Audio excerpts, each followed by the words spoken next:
नमस्कार साथियों, Naira education institute में आपका हार्दिक स्वागत है। मैं प्रोफेसर महेंद्र सर आज आप लोगों को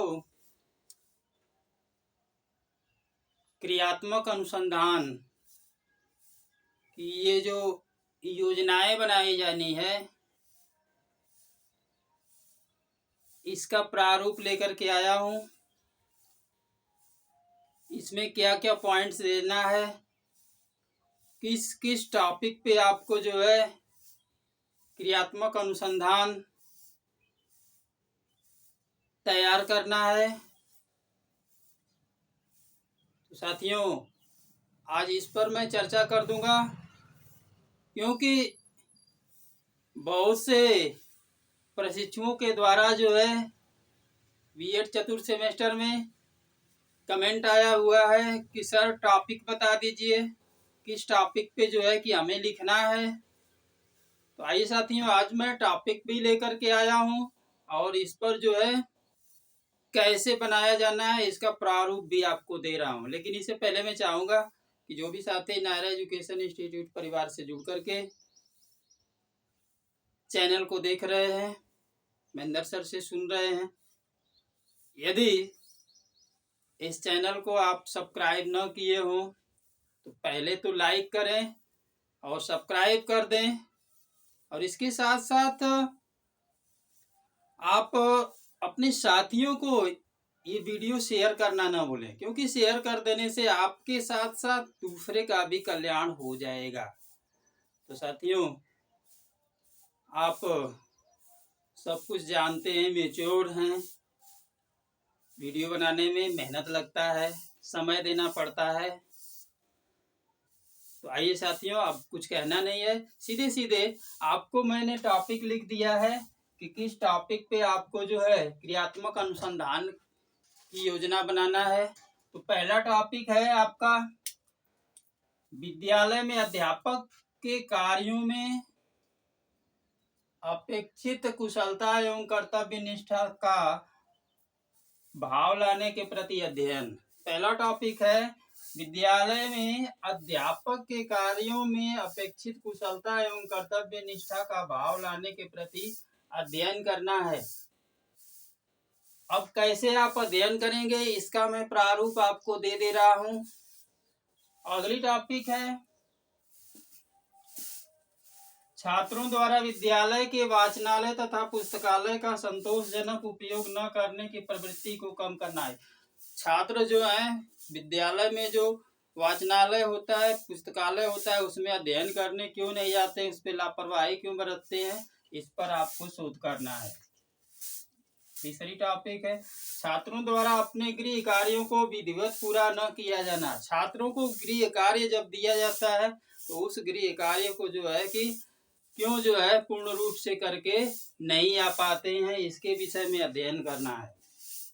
अगली टॉपिक है जूनियर हाई स्कूल के छात्रों का हिंदी वाचन में कुशल ना होना। आप जाकर के हाई स्कूल इंटर कॉलेज में जो पढ़ाए हैं, जूनियर हाई स्कूल में पढ़ा करके आए हैं तीसरे सेमेस्टर में, तो वहाँ पे बच्चों को जो आप हिंदी पढ़ा रहे थे वहाँ पे बच्चों की गतिविधि कैसी थी, वाचन करने में क्या कठिनाई आ रही थी। सस्वर आदर्श वाचन जहाँ पे यति गति लय तुक उचित आरोह अवरोह का ध्यान दे करके पढ़ाना होता था, क्यों समस्याएं आ रही हैं, इस समस्या पे जो है कि अध्ययन करना है। और अगली टॉपिक है अध्यापकों तथा विद्यार्थियों का विद्यालय में समय से न आना।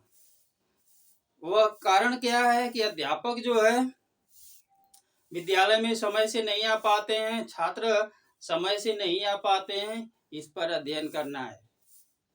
सबको पैसा चाहिए, एक बड़ी अच्छी व्यवस्था कोचिंग की चल गई है, तो पहले ध्यान कोचिंग पे होना चाहिए, इसके बाद विद्यालय पे थोड़ा देर से भी पहुंचा जाएगा तो कोई बात नहीं है। तो साथियों ये 5 टॉपिक आप लोगों को मैंने दे दिया है और आप सबको पता है, विशेष रूप से जहाँ पे मैं पढ़ाता हूँ वहाँ पर सभी प्रशिक्षुओं को जो है व्हाट्सएप ग्रुप में सूचना दे दी गई है कि आप जो है कि प्रैक्टिकल की चारों फाइल, स्काउट गाइड, सेमिनार, शैक्षिक भ्रमण टूर और एक्शन ऑफ रिसर्च, इसको जो है चारों फाइल के साथ जो है कि आप अग्रिम जो तिथि आपको निश्चित की गई उस तिथि पे जो है कि पहुंचेंगे। तो साथियों, ये जो है कि इस वीडियो के माध्यम से आप अपनी जो है कि अनुसंधान बना करके जो है इस पर अध्ययन करके आप आएंगे। अब मैं इसको सीधे सीधे इसकी रूपरेखा पर चलता हूँ कि इसकी रूपरेखा कैसे बनाई जानी है। इस पर थोड़ा सा जो है आपको फोकस कर दे रहा हूँ, आप इसको ध्यान दे दीजिएगा और कापी कलम लेकर के रेडी हो जाइए, उसको लिख लीजिए क्या क्या इसमें जो है आपको इसका प्रारूप में क्या क्या पॉइंट देना है। 10 पॉइंट है साथियों, 10 बिंदुओं पे आपको जो है लघु शोध जो है आप का बनाया जाना है। 10 पॉइंट है, इस पे आपको पॉइंट में दे दे रहा हूँ, बाकी ये पॉइंट भी आपको याद करना होगा। पॉइंट याद नहीं करेंगे एग्जामिनर के सामने फेल हो जाएंगे, लज्जित होना पड़ेगा। पैसा तो आपको देना ही पड़ेगा प्रैक्टिकल शुल्क, लेकिन ज्ञान कैसे देंगे? पैसा तो दे देंगे, ज्ञान नहीं देंगे तो एग्जामिनर आपसे प्रभावित कैसे होगा, आप पे ग्रेडिंग कैसे करेगा। तो आइए साथियों, इसका प्रारूप जो है जो मैं देने जा रहा हूँ, इसका प्रारूप पहले जान लीजिए, आवश्यकता पड़ेगी तो लिख भी दूंगा। साथियों, जब क्रियात्मक अनुसंधान की योजना बनाएंगे, आप किसी भी 5 टॉपिक मैंने दिया है, इस टॉपिक में से किसी भी टॉपिक पे आप जब योजना बनाने जा रहे हैं तो आप सबसे फर्स्ट में लिखेंगे योजना का शीर्षक। क्या लिखेंगे? योजना का शीर्षक।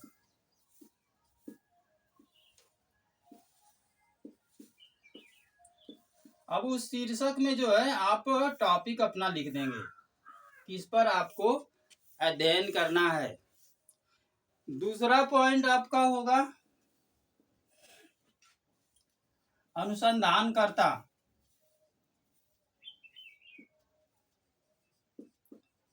अनुसंधानकर्ता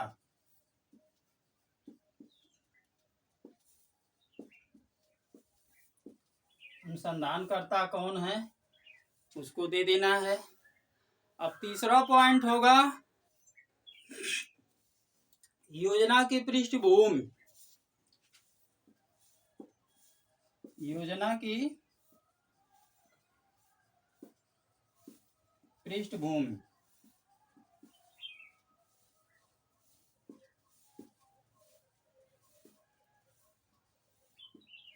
आपका पहला होगा योजना का शीर्षक, दूसरा होगा अनुसंधानकर्ता का नाम, योजना की पृष्ठभूमि। इसके बाद चौथा पॉइंट होगा क्या होगा? चौथा पॉइंट होगा योजना का उद्देश्य।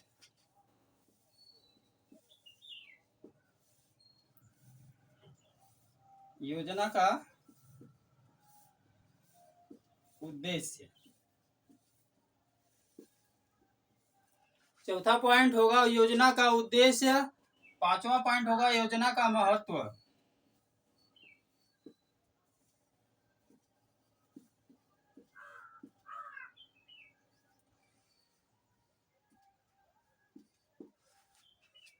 पहला होगा योजना का शीर्षक, दूसरा होगा अनुसंधानकर्ता का नाम, तीसरा होगा योजना की पृष्ठभूमि, इसके बाद योजना का उद्देश्य, योजना का महत्व।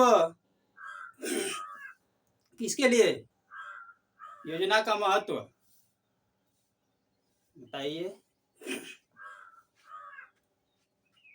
विद्यालय के लिए। अब विद्यालय के स्टूडेंट है ना, प्रशिक्षु हैं,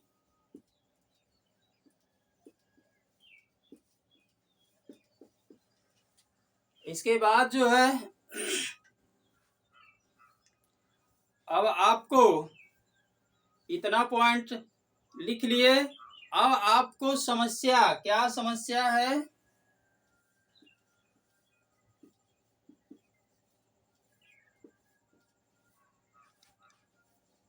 इसके तरफ इसका क्षेत्र, इसमें पहला पॉइंट ले लीजिए, ये कर देते हैं समस्या का क्षेत्र।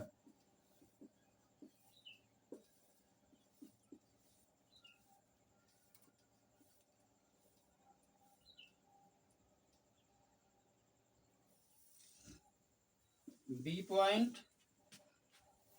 जो समस्या होगी जिस पर अध्ययन करना है,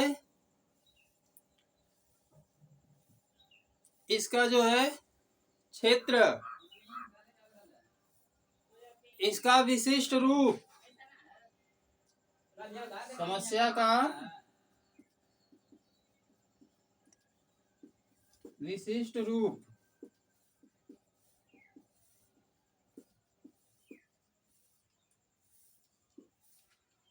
फिर क्या है, विशिष्ट रूप किसके संबंध में होगा, इसका सीमांकन और परिभाषीकरण के रूप में। विशिष्ट रूप में मैं लिख दे रहा हूं सीमांकन एवं परिभाषीकरण, पिछले मैं बताया हूं पीछे के वीडियो में, सीमांकन एवं परिभाषीकरण।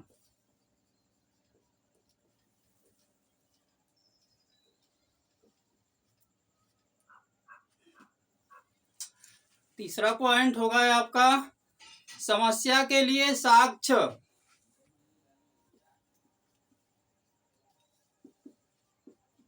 समस्या के लिए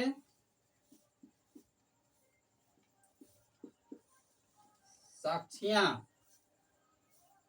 साक्ष्य सिंगल पर्सन होगा, ये बहुवचन होगा। अगला पॉइंट होगा समस्या के कारणों का विश्लेषण। समस्या के कारणों का विश्लेषण,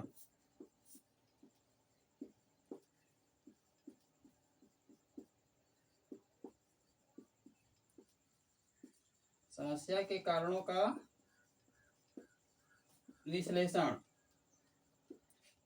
और इसके बाद जो होगा विशेष बातें, स्पेशल नोट्स लिख सकते हैं।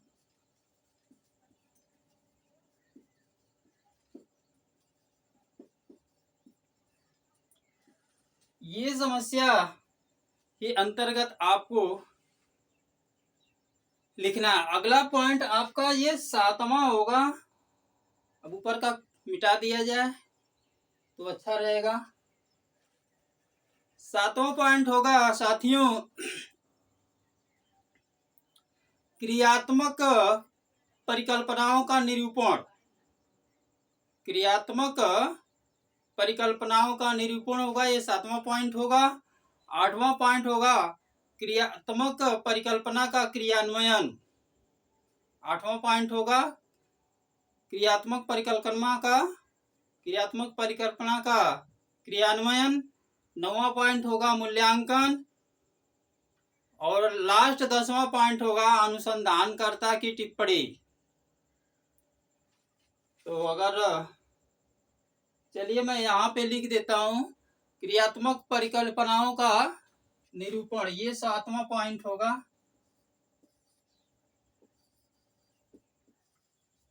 क्रियात्मक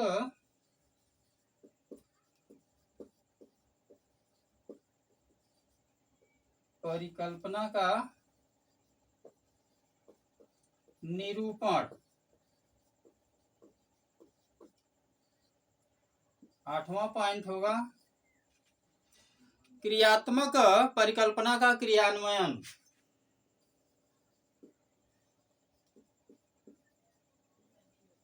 क्रियात्मक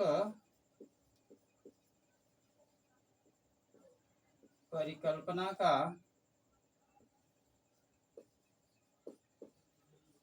क्रियान्वयन।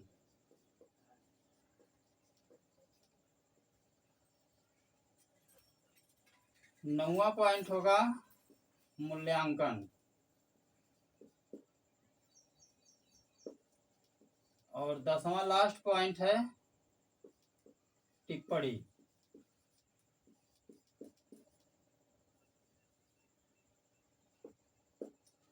ये 10 पॉइंट है साथियों, और इसी के आधार पर आप जो है, कुछ लोग टॉपिक मांग रहे थे कि हम तो बहुत जानते हैं और सर टॉपिक दे दीजिए। तो मैं बता देना चाहूँगा कि जितने भी यूनिवर्सिटी है, चाहे महाराजा सुहेल देव राज विश्वविद्यालय आजमगढ़, चाहे बलिया यूनिवर्सिटी, चाहे वाराणसी यूनिवर्सिटी, चाहे बीबीएस पूर्वांचल विश्वविद्यालय जौनपुर, फैजाबाद यूनिवर्सिटी, जितनी भी यूनिवर्सिटी है, आप बीएड चौथा सेमेस्टर को लेकर के आशान्वित हैं कि हमारा प्रैक्टिकल होना है। तो साथियों, जहाँ जहाँ पे प्रयोगात्मक परीक्षा में आपको शामिल होना है, ये फाइल जो है आपको लेकर के जाना है। तो आप विधिवत फाइल को तैयार कीजिए और एग्जामिनर के सामने जब प्रस्तुत करें तो ऐसा नहीं है कि वहाँ मौन बन करके बैठ जाएं। आप यदि एग्जामिनर को प्रभावित कर देंगे तो आपकी एक छवि बनेगी और उसी छवि के आधार पर आपका भविष्य निश्चित होगा। तो साथियों, आज के वीडियो में बस यहीं तक। अगले वीडियो में आपको जो जुलाई में सीटेट का एग्जाम होने जा रहा है, अपियरिंग में जितने साथी सीटेट के लिए आवेदन किए हैं उनके लिए मैं पेडागोजी से लेकर के बाल विकास अभिज्ञान और सोशल स्टडी दोनों प्रश्न पत्रों को लेकर के आपके समक्ष में प्रस्तुत होऊंगा। इंतजार कीजिएगा। और फिर एक बार कहना चाहूँगा कि जो भी साथी पहली बार मेरे चैनल से जुड़ करके, नारा एजुकेशन इंस्टीट्यूट से जुड़ करके चैनल को देख रहे हैं, प्लीज़ चैनल को लाइक करते हुए, सब्सक्राइब करते हुए एक छोटा सा कमेंट लिखिएगा कि आपको वीडियो कैसा लगा। और आप अपने साथियों को भी इस वीडियो को शेयर करना न भूलें। Thank you so much.